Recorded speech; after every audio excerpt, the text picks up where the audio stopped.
This is a bad panel. Stephen, take it away. Classics. These are classics. All right, now you can hear me. Well, first, I just want to say to Ronaldo, like, from a mutual preacher's kid. So, like, when he got up there, and I was like, oh, another PK. Like, I don't meet a lot of PKs. I was an MK early on, then a PK. And then I totally empathized with you when you said that, you know, only having 9 minutes. I remember when I was like 17 years old, my father was going to let me preach a sermon on a Wednesday night. And I don't know if those of you churchgoers, Wednesday's kind of a light crowd. So it's kind of where you test out the new speakers, you know, you don't know how it's going to go. And I remember preparing for this for like weeks, and I had all my notes and everything, you know, growing up in church and watching your parent do it week after week. And I remember like practicing a little bit. And I was like, I called my dad. I said, Dad, like, how much time do I have? He said, well, you really kind of need to keep like 20 minutes. I'm like, Dad, I'm at 45 minutes, and I'm only halfway through this thing. And he said, son, you can't preach the whole gospel in one sermon. And so I learned, okay, give it to him in chunks because you can't preach the whole gospel in one sermon. Anyway, it was great to see you, and I could tell you're a PK. Well, this is a great panel here. This is a really interesting discussion that we were given. I actually was just speaking about this whole do or die and kind of the future of this at our client conference earlier this year. And I want to give you all something to kind of set the stage when you think about what you have to do now for what's going to happen in the future. A stat, over the last 20, 30 years, we've basically seen a concentration in this market of roughly 2.5% of institutions per year shrinkage, right? Just consolidation. We've actually seen a little bit of an uptick in that. And part of that is exacerbated by the fact that there's virtually no de novos, right? So basically the big are getting bigger and so forth. So if you take those, some people think it's going to go to like 5%, but even if you're in the 3.5 to 5% range, if you look out to 2030, what that means, and this is going to be really weird because there's 9,500 institutions today, but that would mean there'd be somewhere between 2,000 and 2,500 fewer institutions in 2030, which doesn't seem that far away, than there are today. So just think about that. And like that means like 1 in 5, maybe 1 in 4 will not exist that exist today. Now think about, we're here in Vegas, sports, gambling, everything else. Think about any major sports league, NFL, MLB, pick whatever it is. If that league came out and said, you know what, we're going to get rid of 20% of the teams. What do you think the average strength and talent level would be of the teams that are remaining? Quite a bit better, would you say? Because now all of a sudden, all those athletes, like now, oh man, they didn't have a receiving core, now they do. Everyone's got a great quarterback. Everyone's got a great running back. Everyone's got a great receiving core. Everyone's got a great line. So as you think about, when we're talking about 2030, which is not that far away, and I'll say something else about that in a second, you really got to think about, like, put yourself in that mind and saying everyone on average is going to be larger, they're going to be stronger, they're going to be more formidable as a competitor, the consumer expectations are therefore going to be higher as a result of that. Where are we going to sit in there? Are we going to be one of the ones that are almost out of business? Or are we going to be one of the ones that are thriving because of it, because of the decisions we started making now to prepare ourselves for then? I love watching this. It was just a comment by Bezos and Jeff Bezos, founder of Amazon. And they were asking him about something like, are you excited about like when they did same-day delivery? Oh, same-day delivery. Like, isn't that so cool? And he said, oh, yeah, like we see these things and people are patting us on the back or whatever, but what people don't realize is we haven't thought about same-day delivery in 2 years. We put those plans in place over 2 years ago, started that going. The things we're working on to now that we're excited about are things that you won't even see till 2 or 3 years from now. That's the mindset that, quite honestly, any leader should have. If you're focused on what's going to happen tomorrow and what's going to happen on Friday, you probably don't have high beams as you're thinking about the future. So that's what we're going to do on this panel a little bit, is talk about like what do we have to do today for the things that we're excited about, but we maybe won't even realize it for 2 or 3 years from now. And it's a tough thing to do because, I mean, like we booked a beach vacation and I was like, maybe a week beforehand I'll start eating right. That way I look good in my swimsuit. It doesn't work out that way. It's like you want to get in shape, you want to lose weight, you want to gain muscle, you want to do these are not things that you can decide to do last minute and still pull out of it. Ask Blockbuster how fast something can change. They thought, we'll have time. If this whole streaming thing takes off, we'll have time to get on top of it. And there's just, Polaroid. I mean, I can go down the list, right? So there's certain things, but I would just tell you, as leaders know, what you do today, a lot of times, that's the tough thing about it, because you don't get the instant gratification of that decision. You don't actually see it till 2 or 3 years later, but that's really what leadership is about. So I'm going to read the question here, and then I'm going to start. Asha said not to call on her first. I don't know if I was supposed to tell you that, but I'm going to tell on her. So the question is, do you think it's a do or die moment for credit unions, and what can we no longer wait to do to ensure we remain a viable option for consumers in the future? Andrew, I'm going to go to you. Yeah. Okay. Steve? We really prepared for this, didn't we? Yeah, we did. We're just going in the process, right? So, yeah, I think it is obviously a do or die moment. If you have a look at the stats, the average age of a credit union member in the US is 53, right? The average age in the US is 39. We're missing a gap. And the other thing is, we're talking about leadership, talking about management. What do you think the average age of leaders are for credit unions? What is a leader? Is that a board member, or is that just management team? That's or management, both? that's leaders, that's people of Put influence. board members in there, I mean. And board members as well, right? So that's what came up in my thought pattern today. And the biggest thing for me about leadership is empowerment. And listening to the younger generations that are coming through, that have the ideas, that have the energy, empower them. That's the biggest thing. You have no experience. You don't know what you're talking about. You don't know how it applies in the real world. Well, in actual fact, we don't know. So I was speaking to my 15-year-old daughter. I think a number of us have spoken to our kids. And, for me, I said, what's the most important thing for her in a credit union, in a bank? And she said, community support and sustainability. By the way, she's deleted TikTok off her cell phone.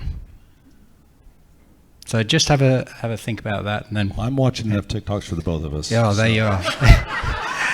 Yeah, well, there you are. I mean, that's the other thing, right? With AI, AI is dangerous, but it's also a huge benefit.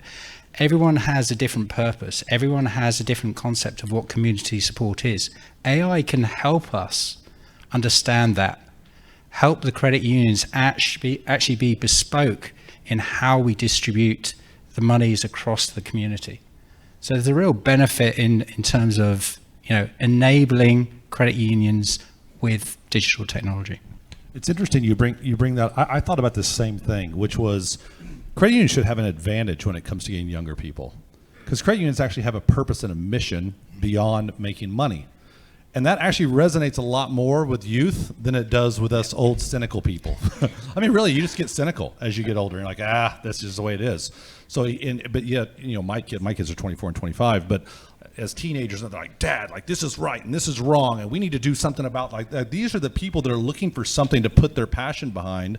And I'm disappointed, quite honestly, that credit unions, that the story isn't out there more, because quite honestly, I think you have an advantage if people knew about it, especially the youth. You have an advantage to pick them up as a customer more so than others, because you actually have a purpose. So that's it. Now, by the way, anything you say with that accent just sounds better. I mean, it's just like, man, that's smart, isn't it? Like, he's from somewhere else, so he must be wise. Yeah, Probably not accepted in his home country, right? Run all right. Asha, can I go to you second, or do I have to go to you last? Okay, good. Yes, of course. Okay, so yes, it is a time to act. Like you said, you have to have a good plan, a strategy. But what I want to talk about is maybe a mind shift. If you're talking about future-proofing, it doesn't have to be just lowering the age of your membership, right? It has to be more than that. What I want to draw attention to is, while there's all this talk about an average member's age being in their 40s, 47, 49, 53, I actually think that having a healthy Gen X membership is not a death knell, right? I mean, look around the room. I don't know about the rest of the 40, 50-year-olds, but I take it a little personal, and I feel a little offended. When it's talked about as though it's a bad thing. Actually, it's not, right? It's actually a plus point. If you really have a healthy Gen X membership, make sure that you're attending to their needs. You shouldn't have to look at only looking at the Zoomers and how they want to bank. You also need to understand what your Gen X population wants, because if you don't serve your Gen X members now and they don't get what they're looking for from you, both parties stand to lose out, right? So right now, when you think about it, the Gen X folks are going to be inheriting the largest wealth in America's history, right? They are a sandwich generation taking care of both children and parents. They're making decisions for themselves, for parents and for their kids. They're trying to figure out how to invest their inheritance. There's so many financial challenges that these folks are going through, and they're looking for somebody to partner with. They want a financial institution that they can trust, somebody that'll stand by them and help them navigate these challenges. So if you were to cater to their needs and you win their trust and loyalty, you're one step ahead in the game, right? Asha, I'm not disagreeing with you, but like, what would be an example of something, like if you're asking them, like, here's a takeaway to do exactly what you're talking about. What would be an example for them to do to cater to that Gen X? Okay, so understanding their needs, right? The first thing you want to know is, what is your generational membership numbers? Look at the data. Look at who you have already within the system. Are you also, do you also have membership in the same household? Are those members the younger generation, the older generation? So sending a message into that household may reach more than just that one member. It can actually span multiple generations. If you discover again that you don't have the younger generation, then you need to find a way to communicate to them the programs that you have. So at the end of the day, I think it all comes down to data. The credit unions need to learn to use the data that they have.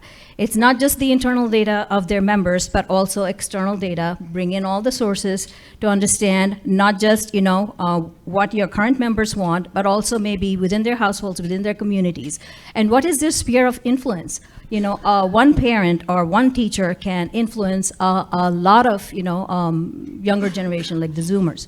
So keeping in mind that your message to that one member can go beyond them or their family. You need to, use the data, personalize the message. We talked about personalization earlier. Develop your products and services. Don't be afraid to go digital. Gen X are not probably as savvy as Zoomers, but they love their apps.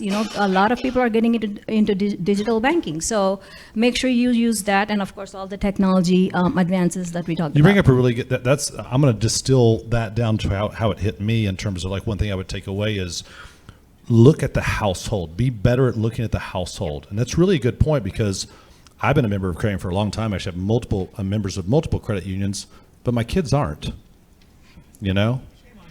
Well, I told them, girls, if you want to go to the best place, have the best rates, the lowest fees, they actually care about you, go to a credit union. Oh, okay. And then, but I say that, but Dad, I use Venmo for most of my stuff anyway, and I got a credit card offer from wherever, and so.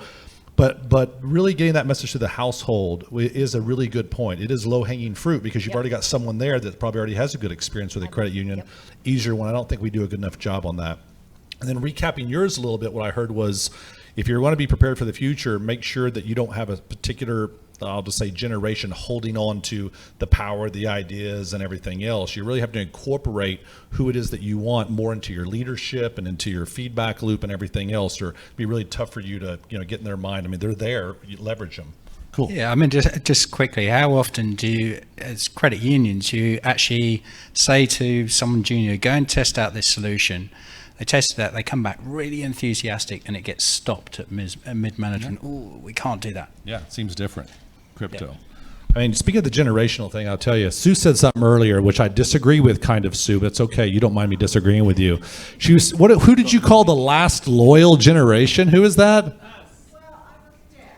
All right, well, here's, I have another take on that. Are they really more loyal, or were they just less informed and less exposed to choices? And so they seem loyal. No, that's a rhetorical question, Sue. No, put the microphone down. Oh yeah, cut her out. I'm just messing with you. But the point is, I think that this idea that, oh, they're more loyal. You see less moving there. Yes, because at the time when they were forming their habits, there was just less opportunity and less options. And so then we all kind of were creatures of habit. We kind of do what we do. But this generation we have now, their habit is shopping around. Just download the app and become a customer. Like, that's their habit. Their habit is really easy to switch. I have 5 different finance apps on my phone, not just one. I mean, because they all do different things for different things that I want to do. So as our kids, as they were forming their habits, it wasn't that. But I don't think it was necessarily a character trait of loyalty. I think it was, part of it could be that. I think a big part of it was just like, I didn't know there was anything else. Well, the great thing about you being the moderator is you're always right. As long as my microphone's on. All right. Steve, we're coming to you now. All right. All right, so we're coming to you. So what is it? What do we stop waiting to do to ensure that 2030 we're around and we're thriving? I have to compliment Asha first, because when I read the report, I thought the same thing. Stop forgetting about us Gen Xers. You got to be focusing on both, not just the younger ones. And when you started talking, I'm like, oh, she took one of my ideas. That was perfect. But it's so true, right? It's not just the young. We have to focus on young, but we have to do the Gen Xers as well, for all the reasons you just said. I'm going to go on the boring side of this topic. And we talked a lot this morning about culture and about how we can grow and how we can do all this. But one of the things I hear about, now I'm on the collections software side, so it's one of the boring areas. But when I go into implementing customers and I go into customers say, you need to be thinking about this, what I usually hear is fear of failing. And it's not because of our software. It's the fear of, I don't want to do something because if I'm wrong in my decision, am I going to look down upon? And I hear this more and more of credit unions as you're working through them. There's the credit unions that are like, let's try this, let's see what happens. And if we fail, that's okay. There's not that many of them though. There's more that say, I don't know if I really want to touch this yet. And I'm going to blame priorities. I'm going to blame my strategy. I'm going to blame something else. But at the end of it, they're fearing of failing. So I look at it and say, if we could talk about our culture, one of the things we need to do is implement not just, and we were talking, I think it was Keith earlier that talked about, we need to talk about the outcomes, but we need to talk about the outcomes that are both the success and the failure, and make people realize that when they're talking about how they did their program, how they implemented whatever, yeah, the successes are great, but let's talk about the failures. Let's learn from those failures and figure out how we're going to do that and how we're going to do it better. And I think then that starts applying to the strategies. Because now if you're saying, I'm okay to fail, I can implement a much broader, more conductive strategy for that institution that's going to achieve all the different things we're talking about. And I'm going to go back even further and kind of another boring topic, but it goes back to a lot of aging core systems. You really got to look at that core system and understand, can I even take advantage of all these things all of us fintechs come up and talk to you about? Can I even take advantage of it?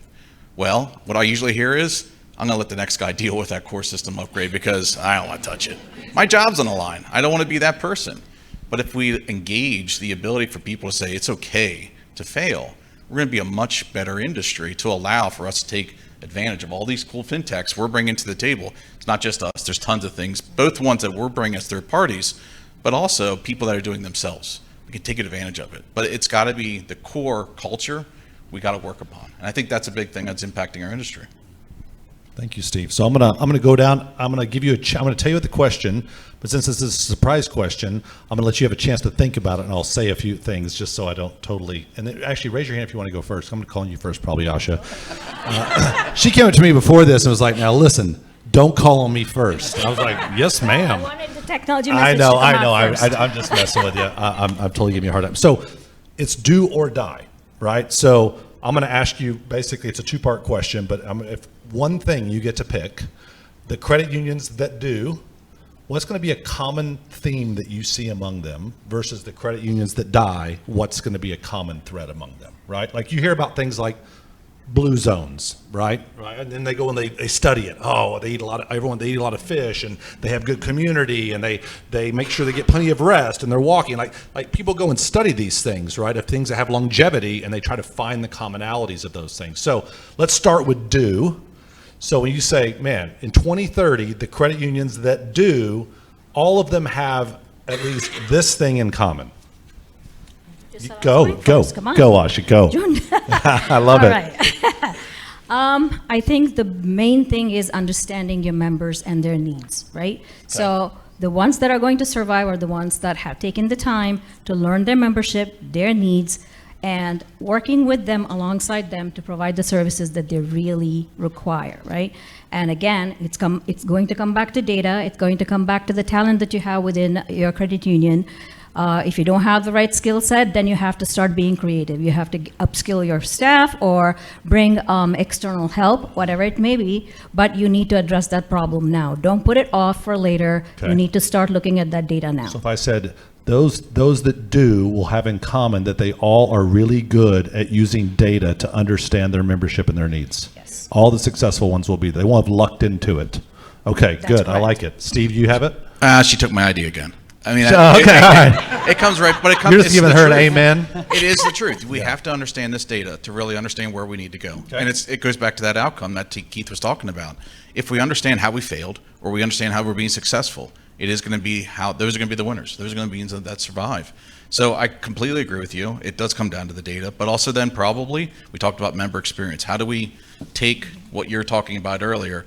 The younger generation looks at this is a nonprofit industry. We should be engaging with that more and more and making sure they understand the value of it. And we're only going to do that if we have that data that supports that. So I agree completely. Okay. That was kind of a cop-out, Steve. It was a All right, cop-out. I'm going to let you do it. Are you going to say She me was right, too? though. Are you me too? No, you got something. I know. What the ones that do what? Take action now. The ones, okay, that's a good one. That's it. Just take action now. I've seen a lot of chat. You can spend hours analyzing data. Just take action. Don't fear failure, right? That's the biggest thing. That's the reason why fintechs are so agile. That's the reason why they're getting the consumer market. That's the biggest thing. I think that's a good one because I would say it's kind of maybe a blend of these, but I like this one is those that have the foresight and the patience and perseverance to invest in and take actions now for something they know they won't see benefits from until years from now. That's the hardest thing to do because we're always just focused on what's right in front of us. It's just so much. I mean, we do it in our personal lives, and therefore, of course, it extends over into our business lives as well. But being able to, I would say, use that are leaders and get your board on board with this. Say, look, we're going to go make this investment now. It's not going to pay back until we're going to start seeing some returns in 27. Most institutions do not do that. I'll tell you who does do that, all the mega banks that are kicking ass. That's who does it. I'm just telling you, you think Jamie Dimon is worried about next quarter? He's thinking about, well, actually, he's getting ready to retire, but he is thinking about a couple of years from now when he's on the golf course. But I'm just telling you, the leaders of the places that scale, they have their beams are just higher down the road when they're thinking and making decisions and what they're investing in today. So that's what I would say is those that have the patience to do that, because otherwise you'll just wake up one day and be irrelevant. And if you don't believe it, there's companies that are a lot bigger than any of us in here that has happened to already. So don't think we're I'm going to immune say from one more that. thing on top of it is I think where you're going is more be agile every year, not have a big 5-year plan that have to execute perfectly, but continually revise where you're going Sure. with exactly Yeah. what you're saying. I just So mean- act I just now, mean- but Yeah, no, you're But act right. now, I just but mean continually don't. move. There's so many times where we're like, we're going to do this so that by the end of the year this happens, because that's just the way we're built as humans. Like we want to see the reward instantaneously or as much as possible, and these types of things are all the things that we talk about, investing in data to know their members. That's not something just going to happen like, oh, we'll do it and in 3 months. Well, no, if it was that easy, we'd have all already done it by now. It takes multi-year type efforts, but the leaders do that. You stopped it at 2 seconds. Thank you, Zach. That way I felt like I was on time. I appreciate that, Zach. He's so good. All right. Brandy, our time's out. I know it's tough. You want more, but we got to leave them wanting more. Let's give them a round of applause, shall we?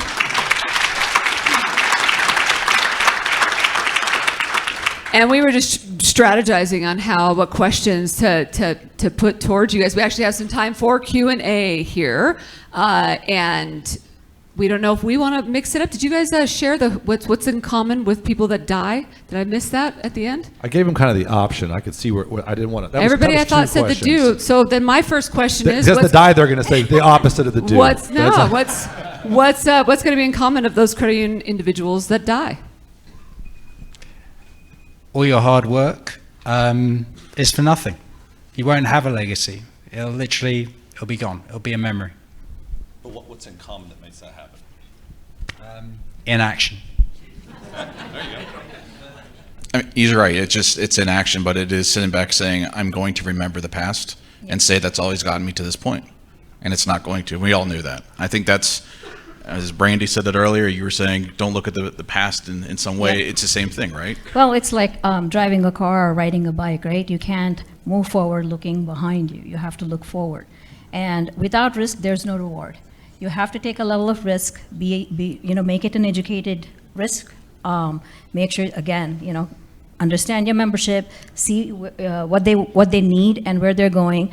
Look at the Zoomers, right? And they're very digital generation. And, the ones later will be even more so. So as you, bring in more tools and technologies, you need to have that view of what it might be like 10 years from now. 20 years ago, if somebody told you, everybody's going to be doing everything, all their business, from their phones, you would have laughed at them, right? But it's come to pass. So something like this will happen again. You have to be prepared. You have to take that risk. The common thread, I think, is, and because I see this happening across the industry in different areas, is that leaders, the ones that will die are the ones that use biases and nostalgia to direct their decision making instead of using data. They use biases and nostalgia to drive their decisions as opposed to data. Like I know, I mean, I don't want to, I got a great customer over here. I don't want to make her mad about the branches or anything, but I'm just telling you, look at the cost of a branch. We're obviously a digital banking company. Every single day, 10 times more people log in and use your mobile app than visit all of your branches combined. But yet we'll still go spend $1 million to build it, or $1 million to staff it, and convince ourselves there's an ROI there because of the way it makes us feel, or some intangible brand reinforcement. Now, I'm not saying that the branches don't have there, but I'm just saying if you just look at the numbers, you got to be really intentional about what those branches are, how much they cost, where they're. I mean, you have to understand. I mean, okay, it's a billboard. Okay, let's be clear about it, because the truth of the matter is, to be convenient means to meet people wherever they are. Every single thing you do, there should never be an answer, you have to come into the branch for that, because that's not convenient for everybody. I'm going to take the opposite side, though. I got to say it. If you talked Go about for Jamie, it, buddy. You talked about Jamie. You go Dimon. for it, but just record this. I know, but if you Record look it. at Jamie Dimon as your example, right? And they are building out hundreds and thousands But look at of branches. but look at what the branches look like. Look how much they cost. Look how they staff them. Look at the technology they're putting in them. So but if we're that's what also I'm going saying. after the Gen X, Yeah. we still like going into the branch. So if you're still trying to make sure you hit everybody, it's digital and branches, in my opinion. You got to do both. You just got to look at what it is and make sure it's not a vanity project for your brand. Make sure it's something that makes sense from an ROI perspective. I love hearing really smart people fight, don't you? Part of the conversation we've been having in our strategic planning session is this paradox of the branch, right? Because if you ask your members, do you want the branch? Members are like, well, yeah. And then you ask your members, when was the last time you went to the branch? They're like, right? So it is a balance. It is going to be a balance for sure. I have a question down here. Hi there. Okay. Hi. Quick question, please. There's a lot of talk about data on this panel and in general and with AI and everything else, but data is a really big word and it can mean a lot of things, and telling people just to value data doesn't really give them a starting point of what data to value. Can this panel give any insights when you start talking about data and the importance of data, what kinds of data that credit unions have or should be looking to collect in order to get that value? I'll give an example. So, again, collections. But when we look at the industry is having a hard time in our space finding collectors. They can't find collectors. The ones that they have, they're trying to hold on to. We're trying to use the data to build models just to say, stop working on these certain accounts.